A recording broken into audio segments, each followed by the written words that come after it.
tardes a todos.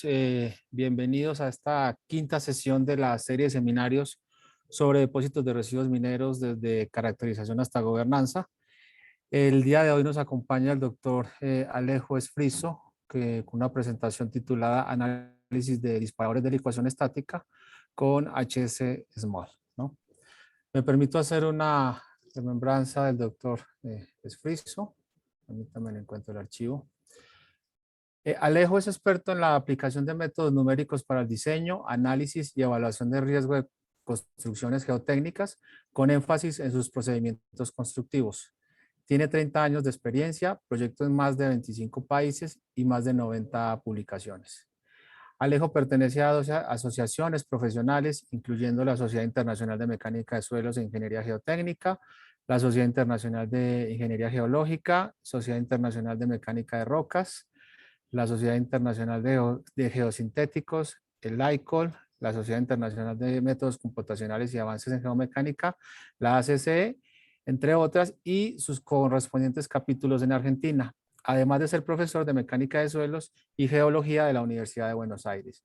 Fue vicepresidente para Sudamérica de la Sociedad Internacional de Mecánica de Suelos entre 2017 y 2021 y es expresidente de la Sociedad Argentina de Ingeniería Geotécnica de 2011 a 2015. Alejo, bienvenido. Adelante con tu presentación. Muchas gracias por la introducción, Sergio. Muchas gracias a todos por estar allí. Confírmame que se ve mi pantalla y que se me oye bien. Se oye y se ve bien. Excelente. Y ahora hacemos una mínima prueba de latencia. Yo digo 1, 2, 3 y lo escribo. 1, 2, 3. ¿Salieron al mismo tiempo la voz? Perfecto. Perfecto. Excelente. Bueno, muchas gracias a todos por estar allí. Me toca en esta secuencia de presentaciones, me toca hacer una primera presentación con un fuerte enfoque numérico, que es el campo en el que trabajo con más frecuencia. Y entonces voy a mostrar cómo se hacen algunos de los análisis del riesgo de licuación de presas de Jales, y me voy a parar sobre los hombros del trabajo de los expositores anteriores, en particular el trabajo de Arcesio Liscano, que presentó el problema físico y matemático de la licuación y el comportamiento de los suelos cuando están sujetos a los fenómenos de corte no drenado en condición muy suelta. Bueno, este es el índice de la presentación. El que presenta soy yo. Muy convenientemente ordené el nombre del equipo alfabéticamente por el nombre de pila, con lo que quedé primero. Eso es bueno.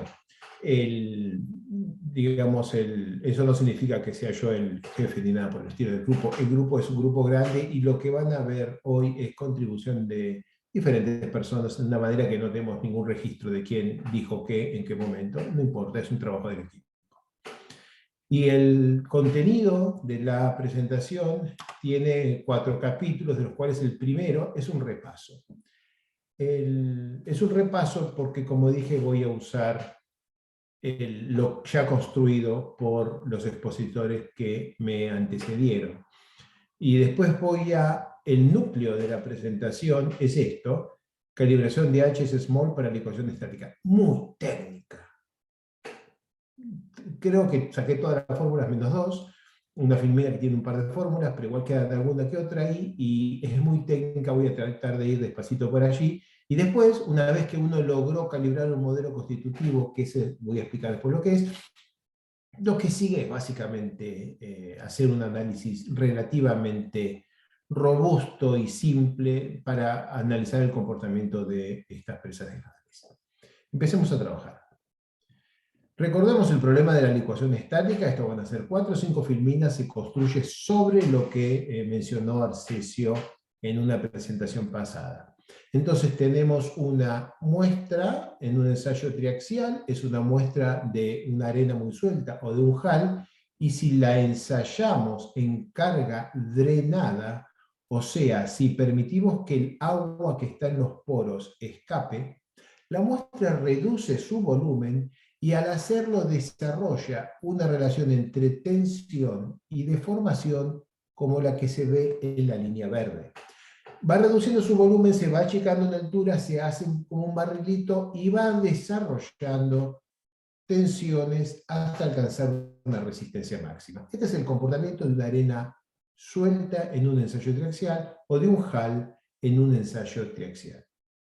Pero si en esta misma muestra exactamente igual, o sea, todo igual, y aplicamos la misma carga, pero mantenemos cerradas todas las válvulas de manera que el agua que está dentro de la muestra no puede salir.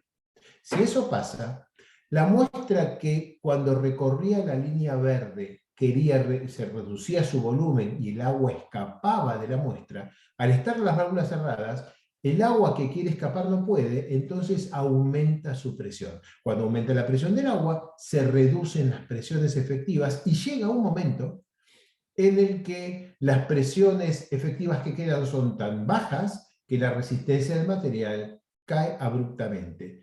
Lo que estoy dibujando está escrito sobre la primera publicación que habla de esto, la tesis de Gonzalo Castro de 1969, y él, que presentó este gráfico, presentó la carga drenada y la carga no drenada.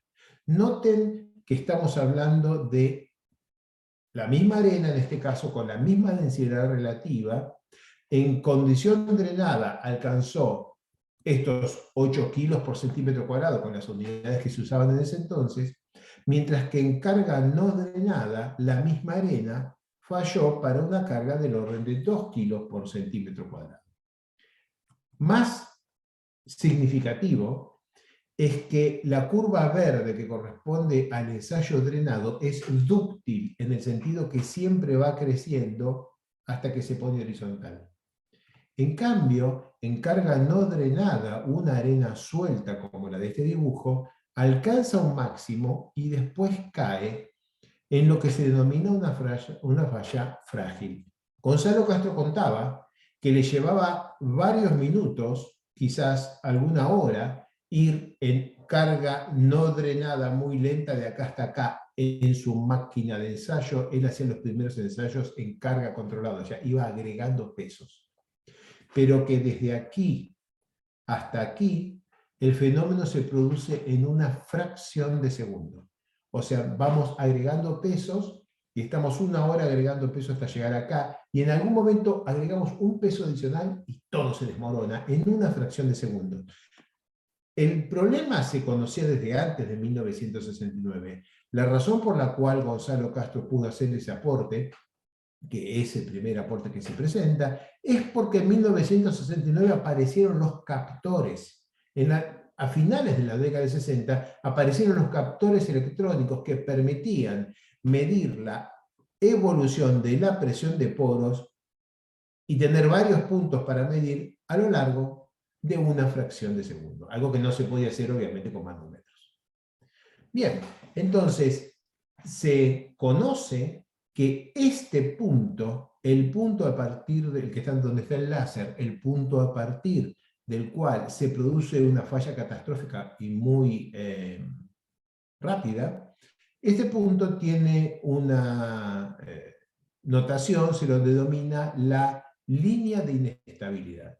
La línea de inestabilidad es el conjunto de puntos en el diagrama QP en donde se produce esto, y da una línea inclinada que pasa por el cero, básicamente. Esto lo voy a explicar con un poco más de detalle en la próxima filmina. Por ahora, quiero mostrarles esto que sé que también me mostró Arcesio, que nos dice que nunca sabe cuán cerca estás del punto B, que ve el punto este máximo.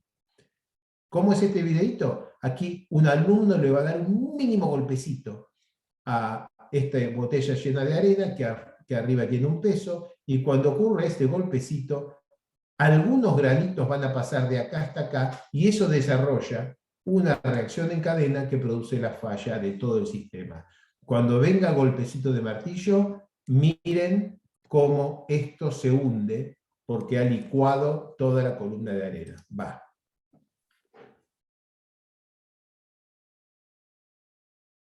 Mínimo golpecito, hemos perdido completamente la resistencia de toda la columna de arena. Entonces, una presa de Hall puede tener un comportamiento tan feo como este. Está en una situación que parece de equilibrio, pero una pequeña perturbación puede hacerla cruzar la línea de inestabilidad, el umbral de no retorno, y producir una falla catastrófica. Es todo lo que vamos a repasar sobre el problema de la licuación estática en este momento. Ahora necesito otro elemento para repasar, que es la teoría tensión-dilatancia. Les quiero hacer acordar que desde 1948 Taylor y después 1962 Rowe descubrieron que los suelos resisten más porque dilatan, o los suelos resisten menos porque contraen. No es que los suelos resisten más y dilatan. No son dos cosas que pasan a la vez. Una es consecuencia de la otra. Rowe en 1962 presentó el concepto, lo puse acá en estos gráficos de esta manera. Tú arrancas un ensayo triaxial y no hay tensiones de corte, Q, que es sigma 1 menos sigma 3 es igual a 0. Y en ese momento, cuando arranca el ensayo triaxial, se observa que la relación de vacíos temporalmente disminuye. No disminuye eternamente, disminuye hasta un punto en el que se deforma horizontal a volumen constante y después empieza a aumentar de volumen, lo que quiere decir dilatar. ¿En qué momento ocurre que la muestra deja de contraer? No casualmente, explicaron Taylor y Rowe, el momento en que la muestra deja de contraer coincide con el momento en que la tensión es igual a la tensión que en el futuro va a tener en el estado crítico cuando la muestra se deforma a volumen constante. Entonces, también vemos que la máxima velocidad de aumento de volumen coincide con el valor máximo de la resistencia. Todo esto está diciendo que mayor resistencia es a la vez mayor cambio de relación de vacíos. Dilatancia. Mayor resistencia es mayor dilatancia. Hay fórmulas de esto, es toda una teoría, pero si miramos este gráfico, aquí está más o menos contenido el concepto. Ahora, ¿qué pasa si la muestra es muy suelta? Como son los Halles. Si la muestra es muy suelta, en ningún momento observamos dilatancia, o sea, en ningún momento observamos que vuelve a subir, en ningún momento la resistencia pasa por encima de la que va a ser la resistencia final del estado crítico. Entonces, una curva, tensión, deformación de una muestra muy suelta de arena o de Hall tendría más o menos esta pinta, donde la flechita está indicando la resistencia asintótica que va a llegar a tener en el estado crítico. La muestra parte de un estado sin tensión, con una cierta relación de vacíos, y reduce su relación de vacíos hasta que deja de reducir, porque se produjo el estado crítico. En el mismo proceso aumenta su tensión hasta la resistencia final. Y lo que la teoría tensión-dilatancia dice es que esta distancia está midiendo esta pendiente. De manera que cuando la muestra se pone, la tensión alcanza la resistencia, la muestra toca aquí, la distancia a esta vertical se hace 0 y la pendiente se hace 0. Eso es en gráficos lo que dice la teoría tensión-dilatancia. En otras palabras, el área que acabo de pintar de verde es proporcional a el cambio de volumen que una muestra tiene si se deforma en condición drenada.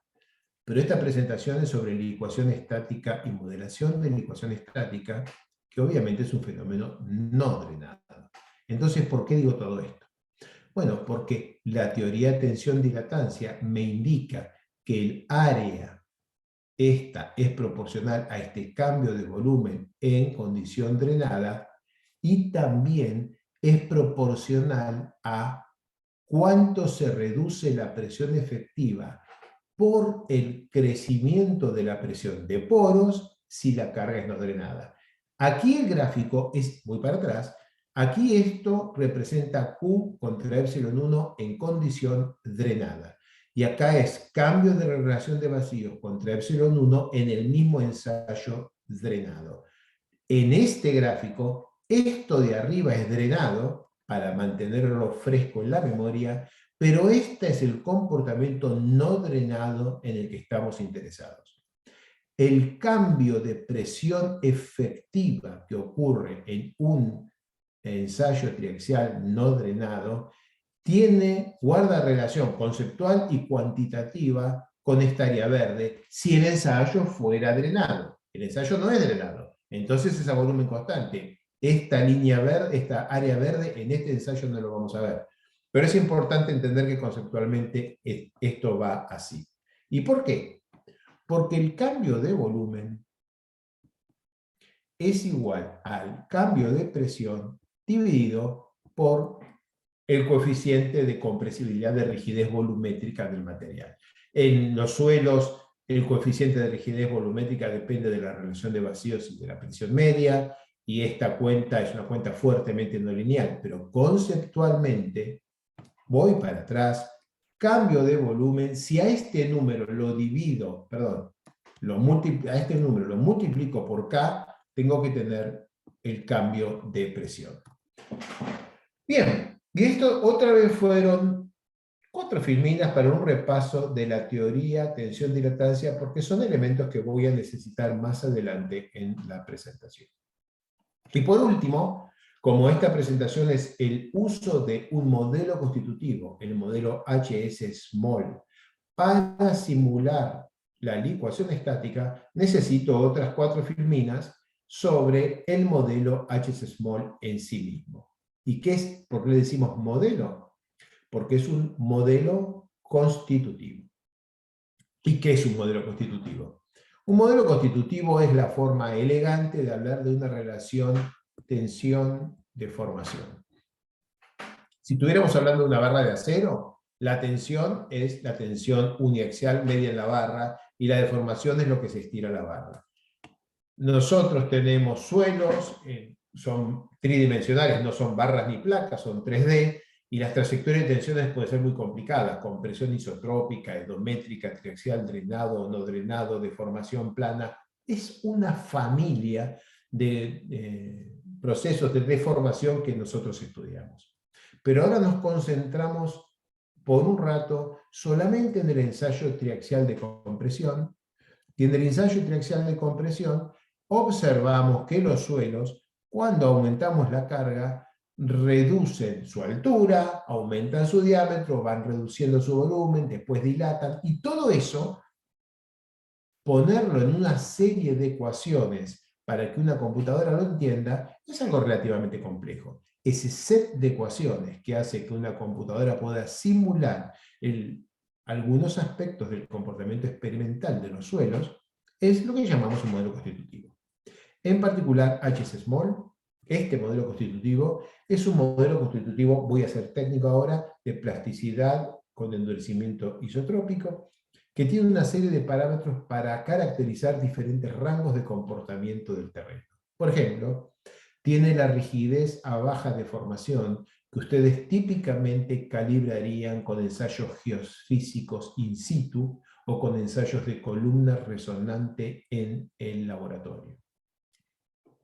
Tiene una distorsión máxima en la cual se considera que ya no estamos más en el rango de pequeñas deformaciones. Esta distorsión máxima también se calibra en un ensayo de columna resonante en el laboratorio. El rango que está acá descrito por esta curva punteada es la zona de baja deformación, de ahí viene la palabra small en el título del modelo constitutivo, y seguimos y tenemos otro parámetro que mide esta pendiente en un ciclo de descarga completo, que es la rigidez media en descarga, y lo que voy poniendo en colorado son el nombre de los parámetros tal como se los menciona en Plaxis o en FLAC.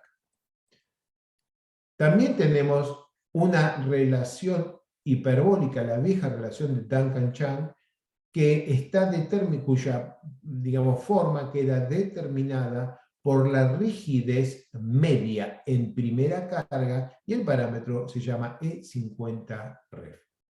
Todo esto está en el manual y lo van a encontrar en todos lados. Esta es una de las dos filminas muy técnicas, así que en ella tengo que parar un poquitito.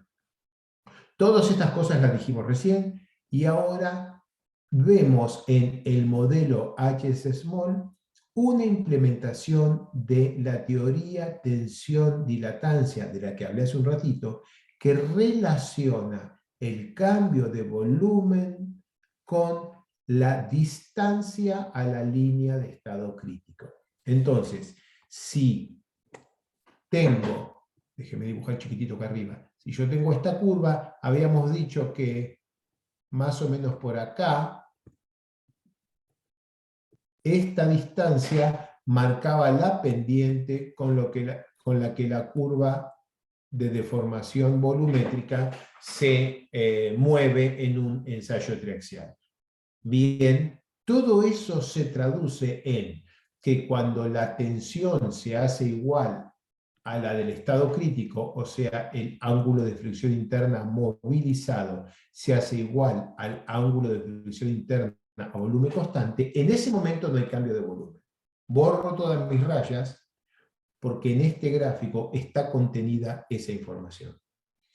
El ángulo de dilatancia movilizado es menor que 0, lo que quiere decir que el material contrae cuando la tensión es 0, y a medida que aumenta el ángulo de fricción interna movilizado hasta llegar al ángulo de fricción interna a volumen constante, a medida que eso pasa, la dilatancia negativa es cada vez menor. O sea, les recuerdo, perdón, acá estamos poniendo relación de vacíos, y acá estamos poniendo deformación, que esto era así, y la pendiente se va achicando. La pendiente es proporcional a este seno del ángulo de dilatancia, cambio de volumen, movilizado.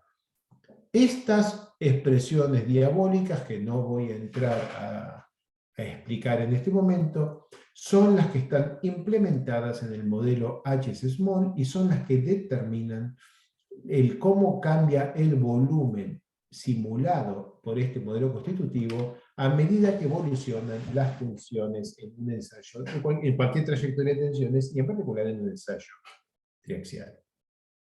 Para completar, les recuerdo que el modelo HS-Small también tiene una segunda función de fluencia que se llama cap o tapa y que controla el comportamiento del material en, por ejemplo, compresión edométrica. Con esta última filmina termino lo que hemos llamado el repaso y ahora vamos al núcleo de la presentación. Entonces, hemos hablado de la teoría tensión-dilatancia y tenemos digamos, un marco teórico que nos permite definir lo que se llaman los modelos de estado crítico, aquellos en los cuales el ángulo de fricción interna es función de la presión y relación de vacíos, de manera que a lo largo de un proceso de deformación, una muestra suelta contrae, cuando contrae es cada vez menos suelta, hasta que alcanza la relación de vacíos crítica y ya no contrae más, se ha alcanzado el estado crítico y el ángulo de fricción interna que se mide en ese momento es el ángulo de fricción interna a volumen constante. Mientras que una muestra densa va a tener una resistencia máxima que va a estar asociada con su tasa de cambio de volumen, que va a ser máxima, y luego va a ir teniendo cada vez menos resistencia en un proceso de ablandamiento drenado, porque la muestra está dilatando. Aumenta su volumen, y como aumenta su volumen ya no es tan densa, y si no es tan densa tiene un poco menos de resistencia, hasta que otra vez alcanza el estado crítico. Y todo esto es un modelo de estado crítico para arenas. Sé que hay en el futuro de esta serie de conferencias, sé que hay una conferencia muy interesante sobre un modelo de estado crítico aplicado al problema de la ecuación estática. Pero HS Small no es un modelo de estado crítico. Entonces, ¿por qué funciona HS small para la ecuación estática? Si lo que tenemos que poder medir es cómo cambia la dilatancia con la deformación, y la dilatancia tiene que ser función de la presión y la relación de vacíos. Cuando cambia la relación de vacíos porque es drenado, o cuando cambia la presión no drenado, la dilatancia tiene que cambiar hasta que se alcanza la dilatancia igual a cero y se alcanza el estado crítico. Pero el bendito HS small no es un modelo de estado crítico. Bueno, ahora vamos a hablar de eso. Por ahora, la dilatancia es una función de la presión y relación de vacíos, entonces cualquier cambio de dilatancia es igual a la derivada de la dilatancia respecto de la presión por el cambio de la presión, más la derivada de la dilatancia respecto de la relación de vacíos por el cambio de relación de vacíos. Pero entonces, ¿por qué funciona HS small? En HS small, E, relación de vacíos, no es una variable de estado. O sea que en HS small, la derivada de psi respecto de E es igual a cero. Simplemente no hay E. ¿Y por qué funciona? HS small funciona para la ecuación estática porque en la ecuación estática es una carga, una trayectoria puramente no drenada a volumen constante, a relación de vacíos constante. O sea que en esta trayectoria en particular, puramente no drenada, aunque yo supiera exactamente cuánto cambia, cuánto varía la dilatancia con la relación de vacíos, va a quedar multiplicada por un cero, porque no va a haber cambio de relación de vacíos. De manera que este bendito modelo HS small, que no tiene ni idea de cómo cambia la dilatancia con la relación de vacíos, en esta trayectoria muy particular de la ecuación estática, no sabe que no sabe. O sea, HS small para la ecuación estática se puede calibrar porque es una carga puramente no drenada, de manera que no hay cambio de relación de vacíos. Si la deformación es puramente no drenada, no hay cambio de volumen. El puntito chiquito representa cambio, épsilon volumétrico, tiene una componente elástica en el modelo y una componente plástica. Pero la suma de la elástica y la plástica tiene que dar cero, porque la deformación no drenada es a volumen constante. Si la suma de la deformación elástica y la plástica dan cero, entonces el cambio de deformación elástica tiene que ser igual o opuesto al cambio de deformación plástica. Pero en HS small, el cambio de deformación elástica depende de EUR y NU, los dos parámetros que mencioné rápidamente del repaso. Esta es la rigidez media en descarga y este es el coeficiente de Poisson.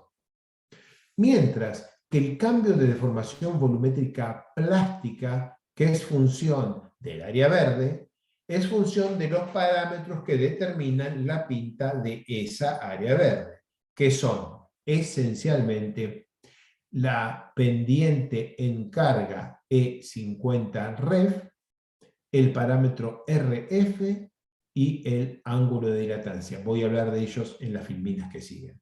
Entonces, la rigidez en descarga depende de parámetros elásticos. La rigidez en carga depende de los parámetros que controlan la forma y tamaño de esta superficie verde. En el caso particular y mágico, en el que la teoría que presenta HS small, déjenme ir para atrás para que recuerden qué es este psi igual cero. Voy para atrás. Son varias filminas de lo que estoy haciendo y llego acá. Entonces, partíamos con una dilatancia menor que cero muy baja y crecíamos hasta la dilatancia final, que es un dato de entrada. Me olvidé decir que si está, creo que lo dije, que si está pintado de colorado es un parámetro constante del modelo. Ahora, ¿qué pasa si pongo esta raya acá? Si pongo la raya esta acá, nunca hay dilatancia positiva, ni la necesito. Estamos hablando de Jales en carga no drenada y en licuación estática. Nunca va a haber dilatancia positiva. Estos materiales no aumentan su volumen cuando se los corta. Y entonces tenemos esto y esto. Esto me permite volver todo lo que fui para atrás. Y que repasé. Y entonces eso es lo que tengo graficado aquí abajo. Que es que adoptando un ángulo de dilatancia igual a 0, o sea que esta rayita colorada se ponga en el 0, produzco esta secuencia. A medida que produzco cargas, aumenta el ángulo de fricción interna movilizado, que tiende al ángulo de fricción interna de volumen constante, que es el dato que le puse de entrada. Y eso hace, en esta fórmula, que el ángulo de dilatancia movilizado, esto va caminando y va tendiendo a 0. Si el ángulo de dilatancia movilizado tiende a 0, cuando el ángulo de fricción movilizado tiende al ángulo de fricción interna de volumen constante, cuando el ángulo de dilatancia tiende a 0, la deformación volumétrica plástica tiende a 0. ¿Qué estoy diciendo? Que cuando phi movilizado es igual a phi crítico, no hay cambio de volumen, o sea, he logrado reproducir el estado crítico con un modelo constitutivo que no sabe lo que está haciendo. Solamente se puede hacer esta trayectoria y reproducir el estado crítico yendo desde abajo para arriba en muestras muy sueltas cuyo ángulo de dilatancia final es 0. Si el ángulo de dilatancia final no fuera 0, como el modelo no es de estado crítico, no puede reproducir el comportamiento no drenado adecuadamente. Bueno, pero para la ecuación estática de presas de Jales, el ángulo de dilatancia final es igual a 0, de manera que podemos seguir adelante. Y ahora les preparé un ejemplo de la simulación, de la secuencia de simulación con la que podemos calibrar HC-Small. En esta filmina muestro que el cambio de volumen elástico en función de estos dos parámetros es igual y cambiado de opuesto al cambio de volumen plástico, que es función de estos tres, pero uno ya lo clavé en 0, así que me quedan 2. Entonces la secuencia va a ser, parto de parámetros razonables, reduzco básicamente reduzco este. Después reduzco un poco más a ver qué pasa. Después toco acá. Después toco acá. Y entonces, a medida que voy moviendo los parámetros, van a ver que este es un comportamiento no drenado inicial. Cambio los parámetros, cambia esto, cambia aquí y cambia aquí. Noten, carga no drenada, máximo y residual. Y en el diagrama QP, lo que vamos a ver es, digamos, reproducir lo mismo. Vamos a ver esto, que es el diagrama PQ correspondiente a esta, y color con color, a medida que voy cambiando los parámetros, se van desarrollando estas relaciones entre P y Q, que son las que quiero reproducir. De manera que tocando parámetros en tensiones efectivas, y noten que no estoy tocando Φ', no Φ'. Φ' determina la pendiente punteada.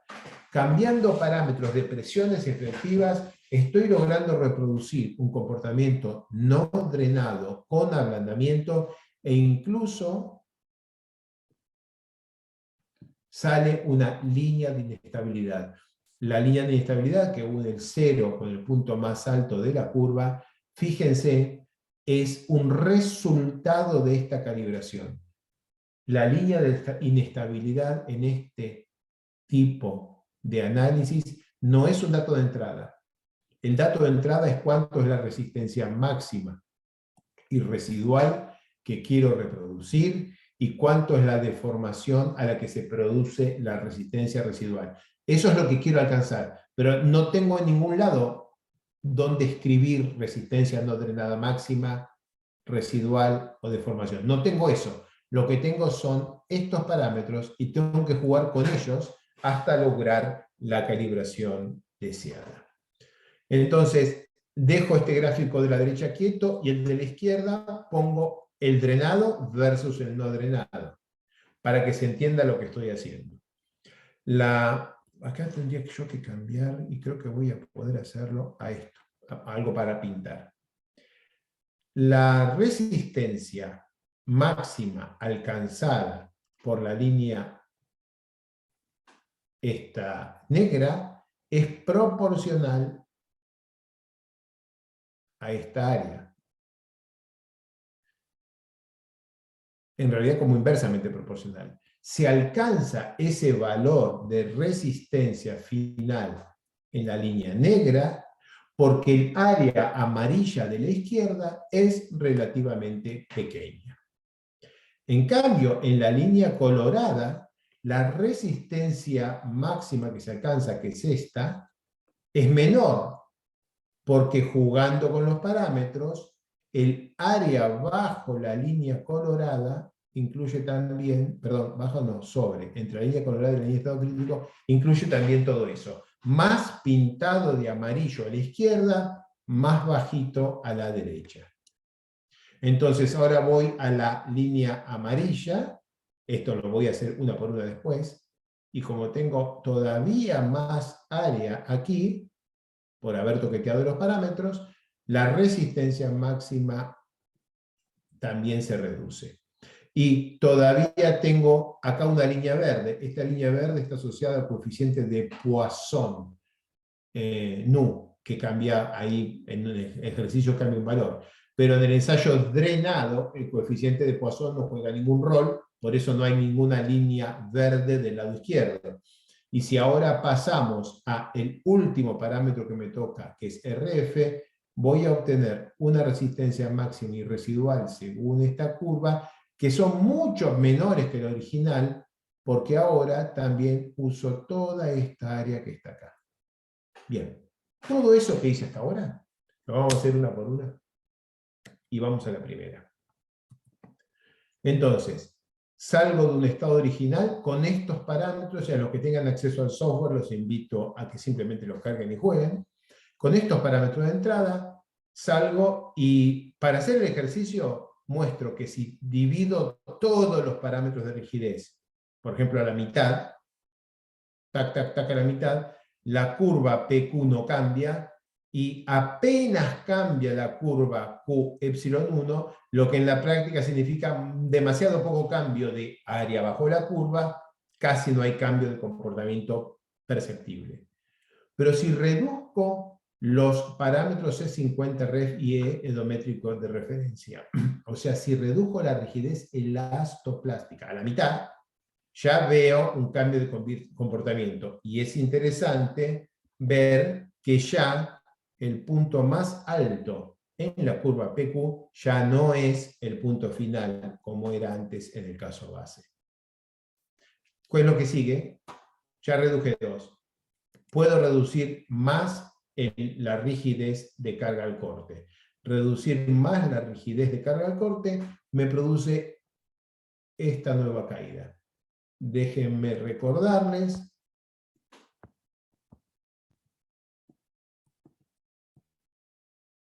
que si esta es la resistencia final, yo tomo 50%, uno este punto con el origen, este es el E50. De manera que reducir E50 a la mitad, por ejemplo así, sin cambiar la resistencia, es pedirle a la curva que haga esta cosa. Con lo cual, su área bajo la curva va a ser significativamente mayor. Y eso es lo que produce esta linda curva que está por acá. Si ya alcancé la resistencia no drenada máxima que quiero modelar, voy bien. Todavía me queda calibrar la residual. Pero imaginemos que todavía no alcancé la resistencia no drenada que quiero modelar, que todavía la quiero bajar un poco más, por ejemplo, un poquito hasta por acá. ¿Qué puedo tocar? Bueno, puedo seguir tocando E50 ref, pero también puedo ir del otro lado. Si ustedes recuerdan, discúlpenme, quería poner esto. Si ustedes recuerdan, la deformación elástica era función de EUR y nu y es igual a menos la deformación plástica, que era función de E50 RF. Entonces ya estuve toqueteando RF, estuve jugando del lado derecho de la fórmula. ¿Qué puedo hacer ahora? Puedo jugar del lado izquierdo. Y en particular voy a jugar con nu. El nu, coeficiente de Poisson, si yo aumento el valor de nu, como el valor de G es un dato de entrada, si yo ahora a G la multiplico por 2, 1 más nu, y la divido por 3, 1 menos 2 nu, quizás desaparece, tengo K. Y este valor de K, entonces queda determinado por los parámetros que tocan G, que ya no los quiero tocar, no los quiero mover, y por el coeficiente de Poisson. Así que lo que hago ahora es, con esto que lo fui reduciendo y quedan las flechitas ahí para que las recuerden, ahora cambiamos el coeficiente de Poisson de 0,2 a 0,3. Con la misma rigidez al corte G, esto significa una mayor rigidez volumétrica K. Entonces, cualquier pequeño cambio de volumen plástico que quisieran hacer los parámetros plásticos, enfrenta un fuerte cambio de presión elástico, porque K, rigidez volumétrica, es muy alta. Y eso produce esta caída adicional. Y a esta altura ya tengo esta resistencia máxima y esta resistencia residual. ¿Qué más puedo hacer para seguir la calibración? La resistencia máxima ya no puedo hacer nada más. O sea, tengo que jugar con los parámetros que ya tienen flechas y esa es la resistencia máxima no drenada que puedo alcanzar. Pero para alcanzar la resistencia residual todavía menor, tengo la oportunidad de jugar con el parámetro RF. Noten cómo cae la resistencia residual de acá hasta acá. ¿Y por qué funciona el parámetro RF? Les hago acordar. Q contra epsilon 1. Uy, esto tendría que haber salido lindo. Esperen que fue una horizontal y esto lo borramos. Si yo tengo un RF muy chiquito, el comportamiento es el azul. Si tengo un RF un poco más alto, a ver si cómo sale el color este, el comportamiento es el rojo. Y si tengo un RF, a ver si sale un verde por acá, un RF igual a 1, la hipérbola de Duncan-Chan recién toca a la horizontal en el infinito. O sea que mover el RF me pone cada vez más y más área acá, que es lo que quiero, ¿verdad? Entonces aquí tengo, este es el mismo gráfico que, con el que empecé, construido renglón por renglón, y muestra cómo se puede calibrar HS small para tener el comportamiento que querramos, en resistencia pico y residual. Así que en la secuencia que lo expliqué hasta alcanzar la resistencia máxima deseada, y después tocamos RF para alcanzar la resistencia residual que nos convenga. Les comento que aumentar el ángulo de fricción interna, o sea, la pendiente esta, prácticamente no aumenta la resistencia no drenada, porque la resistencia no drenada viene controlada por un juego de parámetros de rigidez. Rigidez plástica y dilatancia negativa que van reduciendo el volumen plástico versus rigidez elástica que va reduciendo la presión. La suma de las dos deformaciones tienen que ser 0. Entonces, el valor, el ángulo de fricción interna, que es el primer número que uno pensaría en toquetear, ese casi no juega el juego. La distorsión que cambia la pequeña deformación, cambia un poquito la forma acá, pero tampoco cambia significativamente el juego. Y más digo, tengan cuidado porque cualquiera de estos modelos constitutivos fue pensado en un pizarrón, escrito en fórmulas, y cuando lo implementas en código, en Fortran o en C, es necesario tomar decisiones con tolerancias, con criterios de corte, con iteraciones y cosas por el estilo, que hacen que la implementación numérica de un modelo no sea igual a su fórmula analítica. Miren, por ejemplo, en el modelo HS Small, Si uno pone un valor de gamma 0,7 muy alto, básicamente rompe el comportamiento en compresión endométrica. Hemos comprobado que si ponemos un gamma 0,7 razonable y después reducimos la rigidez a la mitad, el desplazamiento se duplica.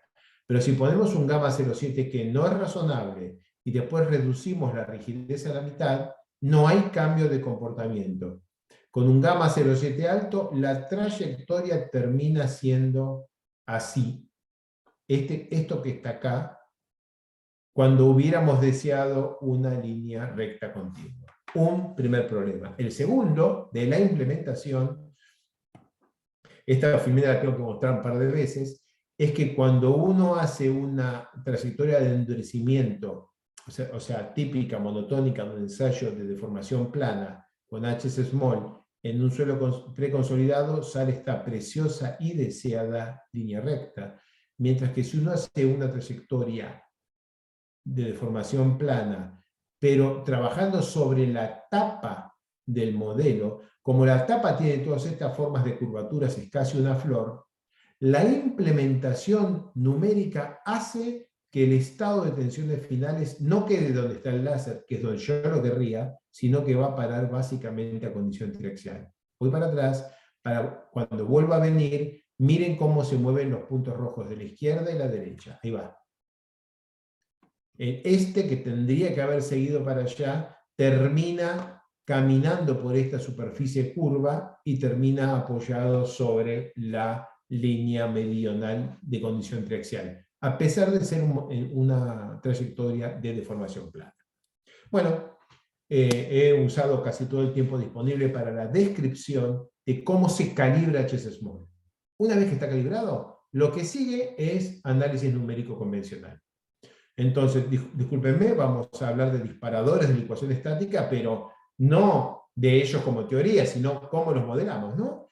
Recuerden que cuando tenemos una presa de Hales, comenzamos con una cierta etapa inicial y vamos recreciendo la presa, y un punto ubicado lejos de la presa tiene una trayectoria de compresión edométrica. Mientras que un punto ubicado cerca de la presa, acá está lejos, acá todavía está lejos, pero a medida que seguimos creciendo, el talud se le viene encima y ahora está bien abajo de la presa. La trayectoria de tensiones del punto 2 es así. Entonces, un punto ubicado lejos de la presa siempre va a crecer por abajo de la línea de inestabilidad. Mientras que un punto ubicado cerca de la presa va a crecer con otra pendiente y puede potencialmente cruzar la línea de inestabilidad. En la filmina que sigue les voy a mostrar cómo van rotando las tensiones. Donde ponga el láser yo, van a ver cómo van rotando las tensiones, y eso significa mayores tensiones de corte a medida que crece una presa. Entonces, ahí voy creciendo y me pongo, por ejemplo, acá. Y miren cómo se van inclinando. Ahora creo que vamos a hacer un buttress, un contrafuerte, pero después seguimos creciendo la presa y se siguen inclinando las tensiones.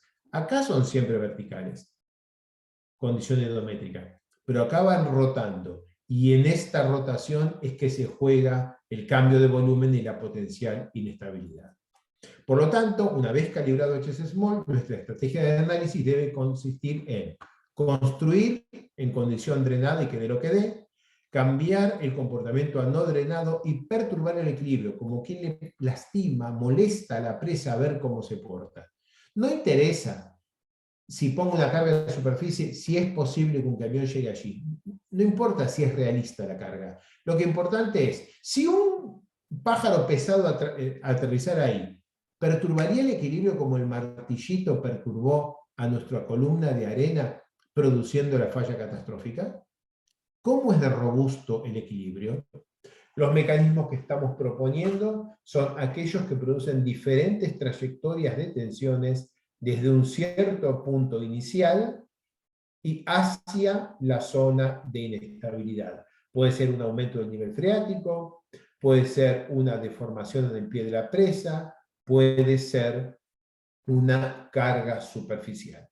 Y las secuencias entonces se construye todo drenado, se cambia el comportamiento, simplemente uno le pone comportamiento no drenado, y le agrega esta carguita y la hacemos crecer hasta que falle, o esta, o la deformación del pie, o un cambio del nivel freático, la que quieran. Prueben con 4 o 5 para ver si si la presa es robusta. ¿Cuándo es robusta la presa? Cuando hace falta una carga distribuida irrazonablemente alta para llevar la presa a la falla, cuando no se aprecia un comportamiento frágil, o sea, no se aprecia que un pequeño cambio en la carga dispare el fenómeno de ablandamiento completo.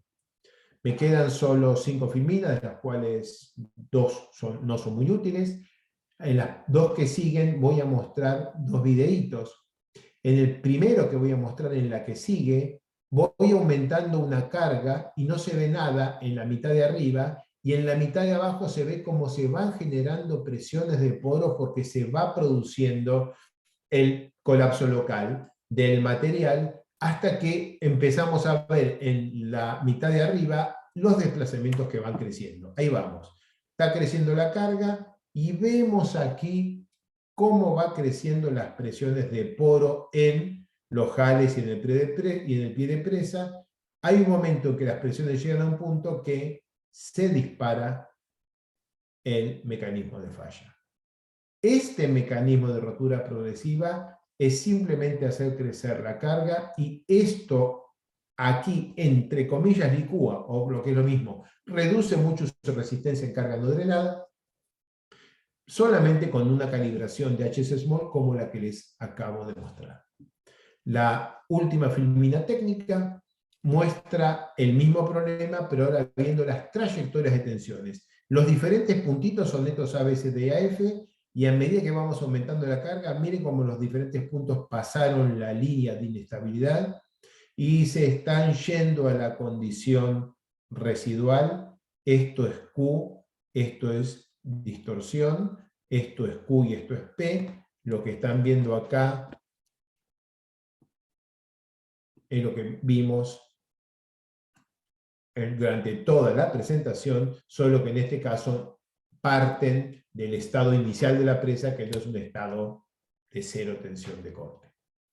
Bueno, termino con una última filmina de repaso muy general en una sola filmina de puntos principales. Antes, hay algunos artículos recientes, hay muchísima literatura sobre este asunto. Yo acá estoy solamente listando los artículos recientes propios con nuestro equipo, que mencionan o que atacan estos problemas, y en particular los 2 pintados de resaltados. Uno habla de la calibración de HS Small, de 2020, y habla del procedimiento para mirar la vulnerabilidad a licuación de las presas de jales.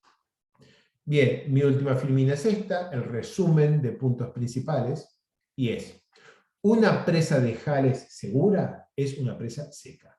Los jales saturados son susceptibles a licuación estática. Los análisis de disparadores de falla prueban la robustez de un cierto diseño. Hay que usar diferentes mecanismos con diferentes trayectorias de tensiones. Por ejemplo, levantar la freática, deformar el pie de presa, poner una carga, para hacer diferentes trayectorias de tensiones y ver si en esas perturbaciones de equilibrio la presa tiene un comportamiento estable, o si pequeñas perturbaciones disparan una falla progresiva. Por último, HS Small, un modelo constitutivo disponible en Plaxis y FLAC y relativamente conocido por la industria. HS Small es capaz de simular licuación estática y tiene un procedimiento de calibración que presenté hoy, que es relativamente simple y robusto. Los invito a que lo intenten, los que tengan acceso a Plaxis o FLAC. Esto funciona. Por último, como reflexión, ¿qué tan vulnerable es una presa de jales a la licuación estática? La vulnerabilidad de la presa no la determina un factor de seguridad post-licuado.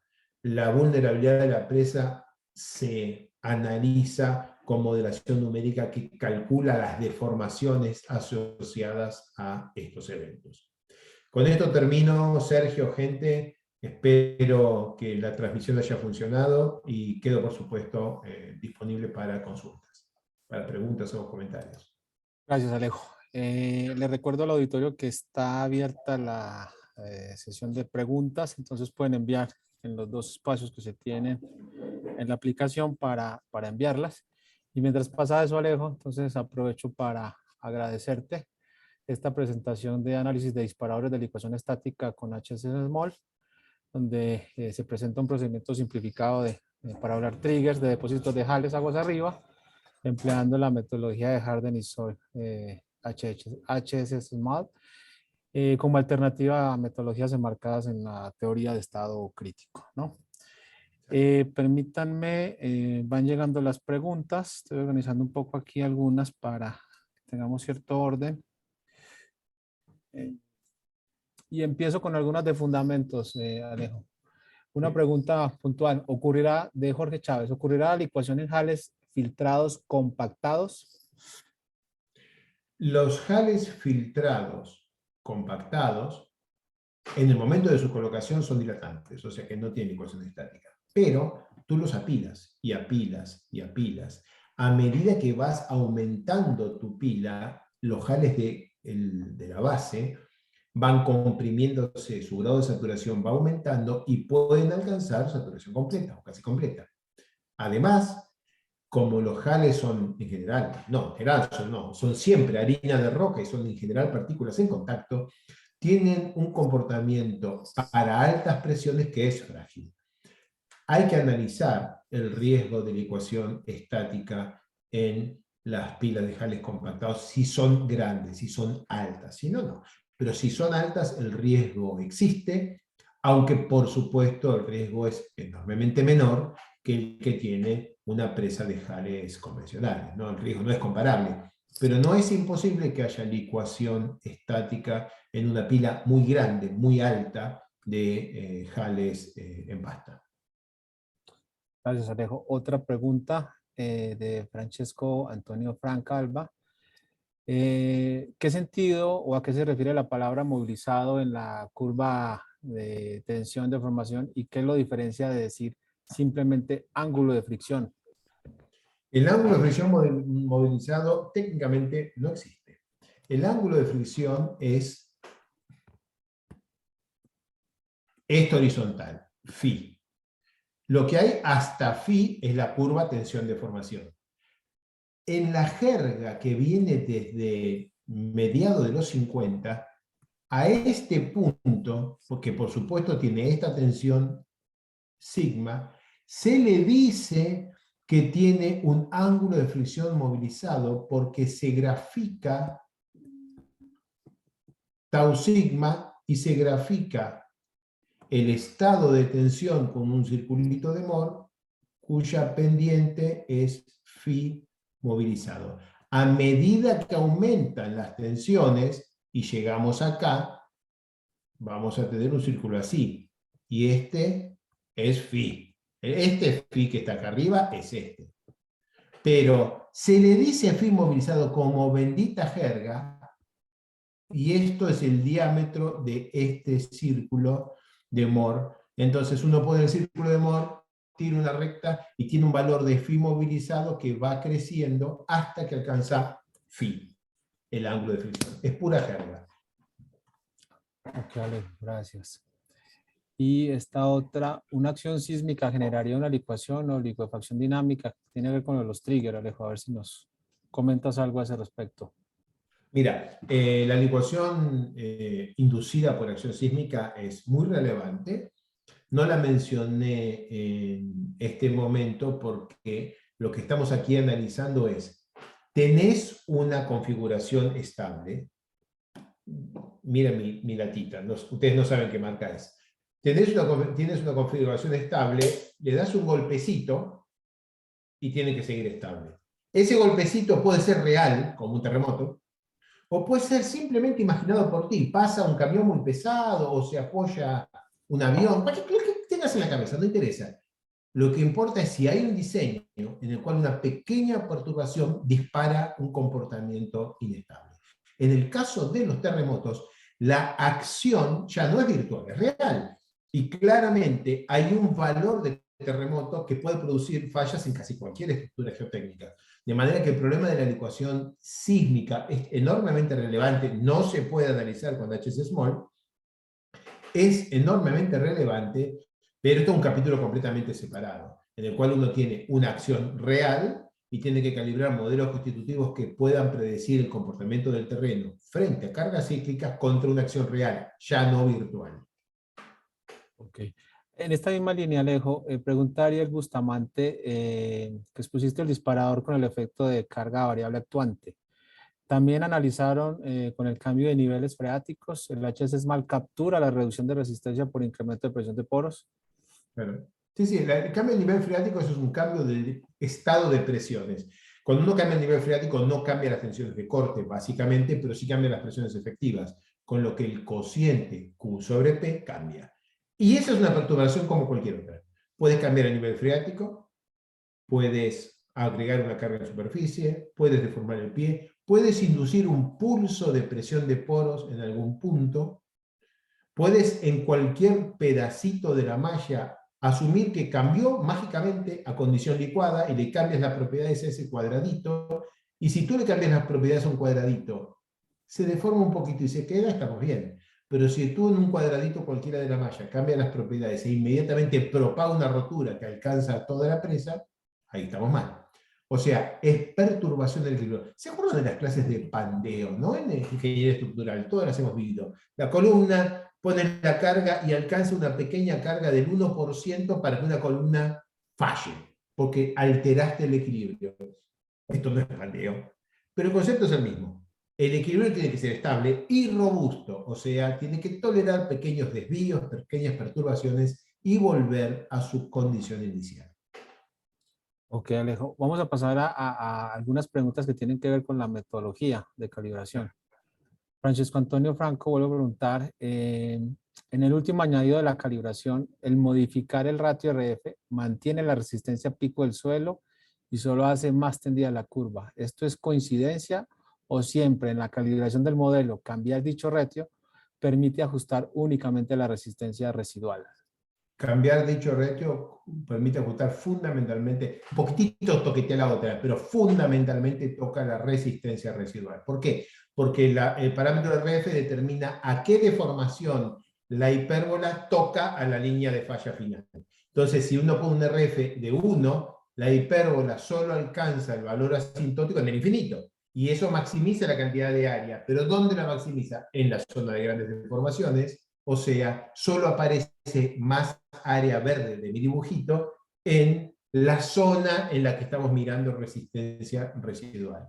RF, una vez que calibraron el pico con los demás, empiecen a toquetear RF para calibrar la residual únicamente. Enrique Pérez menciona o pregunta, ¿cuánto es la pendiente de la línea de inestabilidad en relación a la línea de estado crítico? No, Sí. la línea de inestabilidad es un punteadito que podamos dibujar déjenme dibujarlo, pero esto no lo tomen como cuantitativo, por favor. Entonces la pregunta es, si esto es logaritmo de P y esto es relación de vacíos, y esto es la línea de compresión edométrica de una edométrica, de un material como un HAL, y esta es la línea de estado crítico.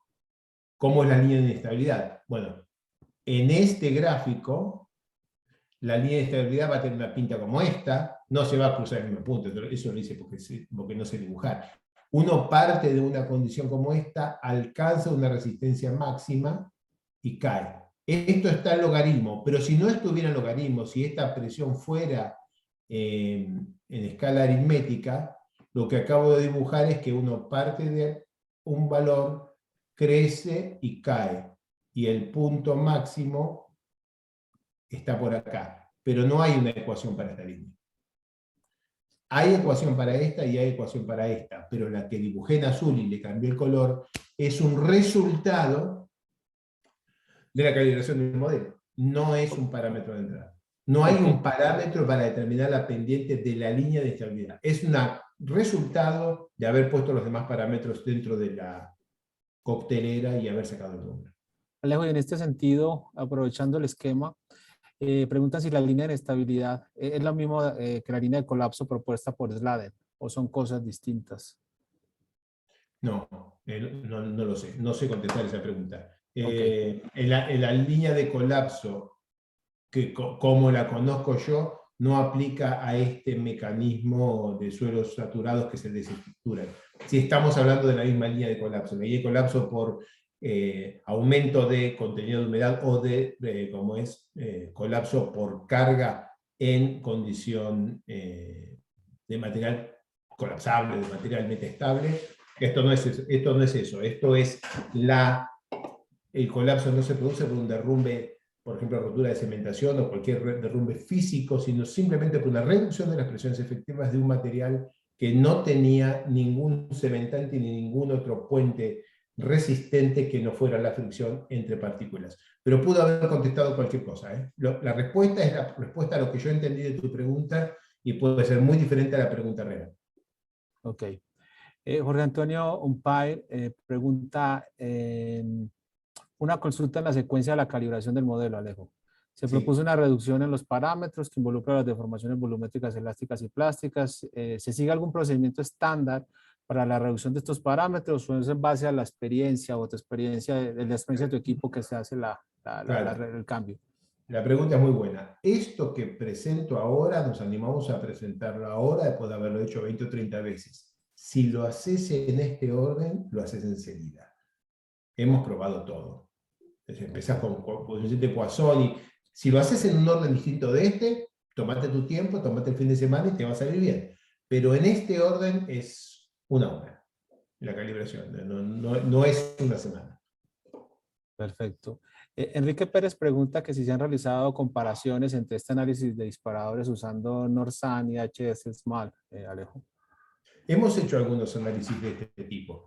El Norsan tiene un montón de cosas interesantes, por supuesto, modelo de estado crítico tiene cosas mucho más, potencialidad mucho mayor que HS Small, pero no reproduce muy bien las trayectorias de compresión edométrica, por lo que cuando uno hace el recrecimiento de una presa, el estado de tensiones resultantes típicamente no es realista, y en particular es muy frecuente que Q sobre P quede, qué sé yo, 0,2 o 0,3, cuando en la realidad son valores relativamente más altos. Esto es importante porque ustedes vieron que esta es la línea de inestabilidad, y si uno está por acá, apenas perturba y se va para abajo.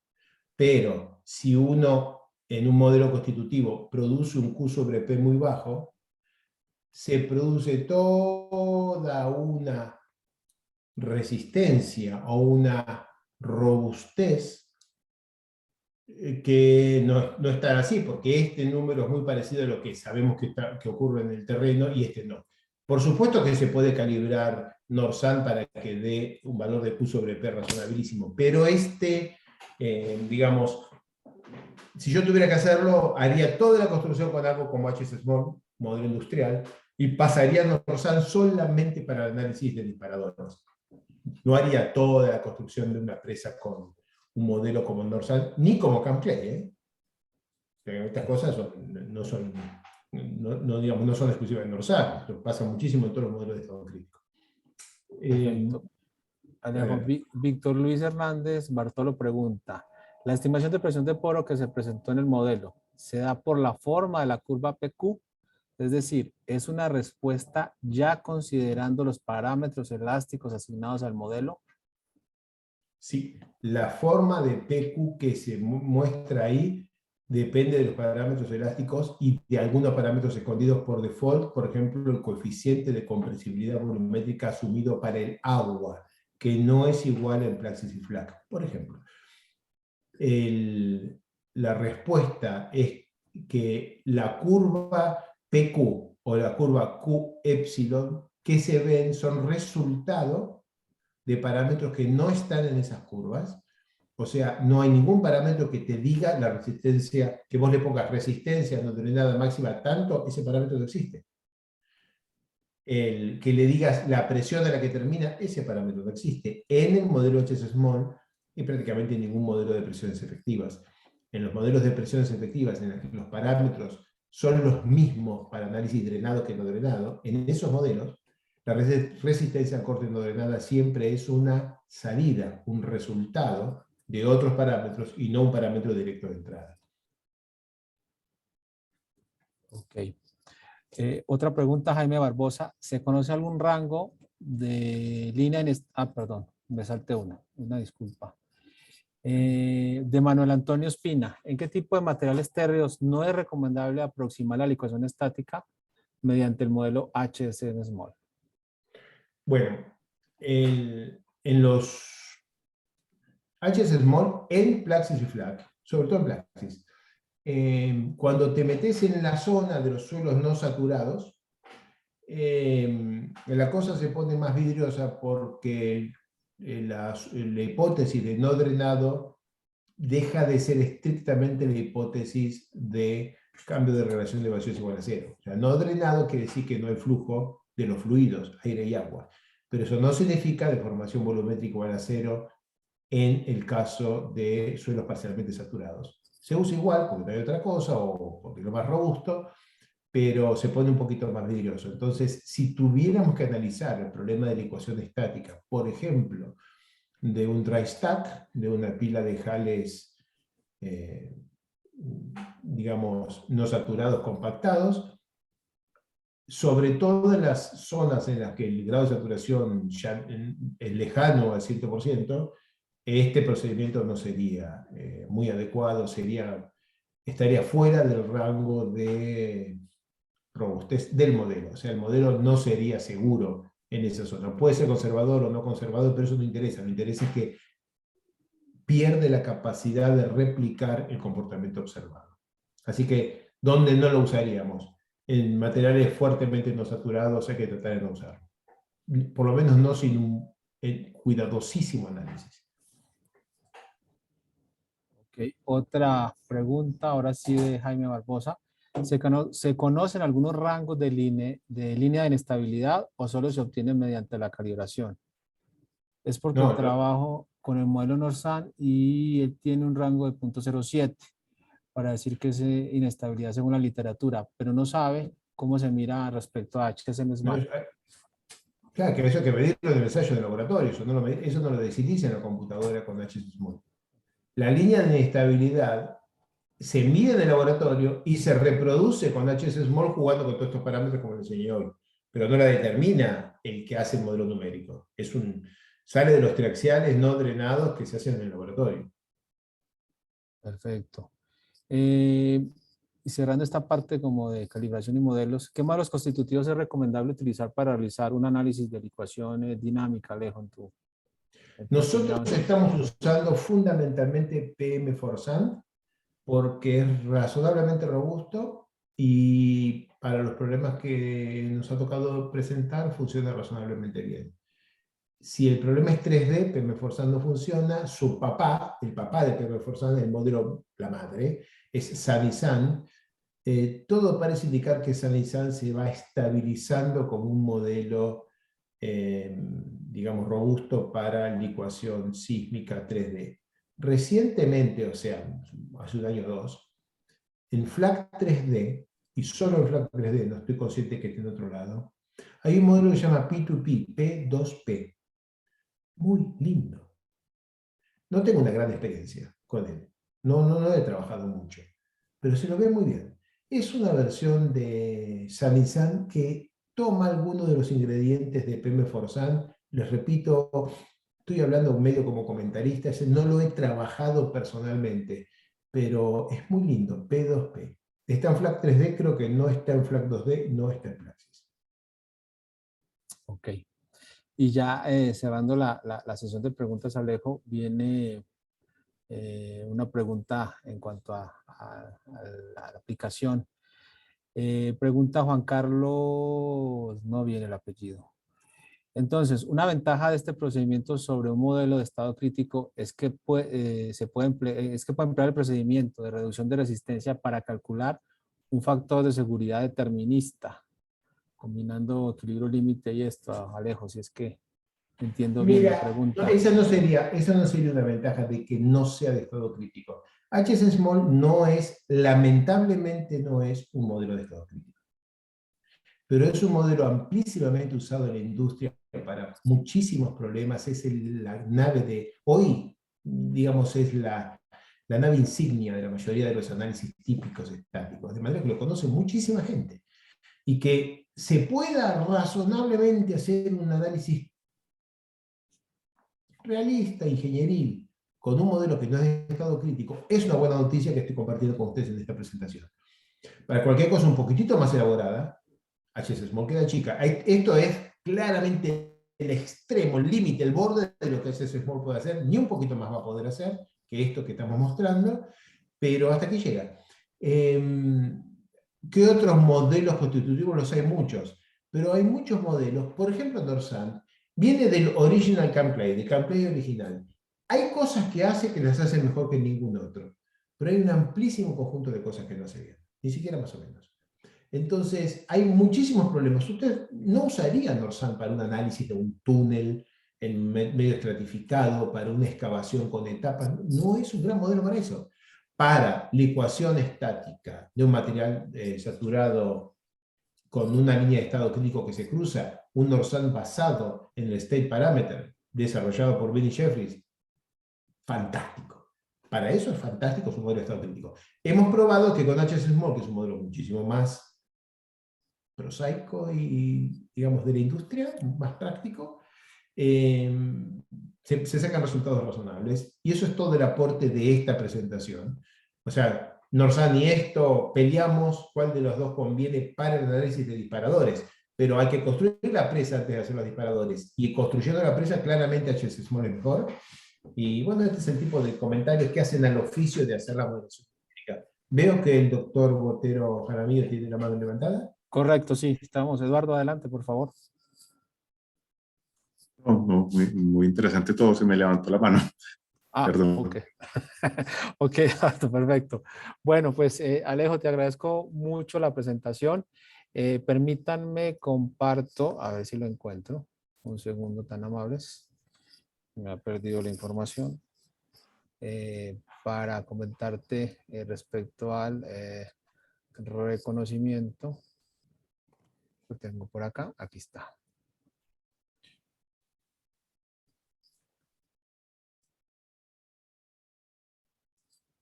Alejo, entonces te compartimos este reconocimiento por tu participación en el seminario de la serie de seminarios sobre depósitos de residuos mineros, desde la caracterización hasta la gobernanza, con la plática de análisis de disparadores de licuación estática con HS Small.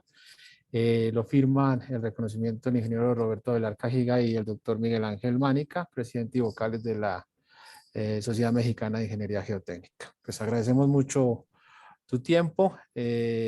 Sabemos que ya es una hora bastante avanzada en la madrugada para ti, pero te agradecemos mucho tu disposición para compartirnos. Un placer enorme haber estado con ustedes aquí y muchas gracias a todos los que estuvieron por ahí y se quedaron a escuchar esta presentación. Les deseo éxito en lo que sigue de la serie y por favor mándame los links que querría poder participar como oyente. Claro que sí. Aprovecho antes de cerrar la sesión para darles dos comentarios o dos anuncios. El siguiente seminario lo va a dictar el doctor Miguel Amánica, aplicaciones de un modelo constitutivo basado en la teoría de estado crítico para la simulación del fenómeno de licuación de flujo, muy en paralelo, muy ad hoc a lo que nos mencionaba Alejo, un contraste con otra metodología, ¿no? Eso no se va a generar la próxima semana, va a ser dentro de 2 semanas.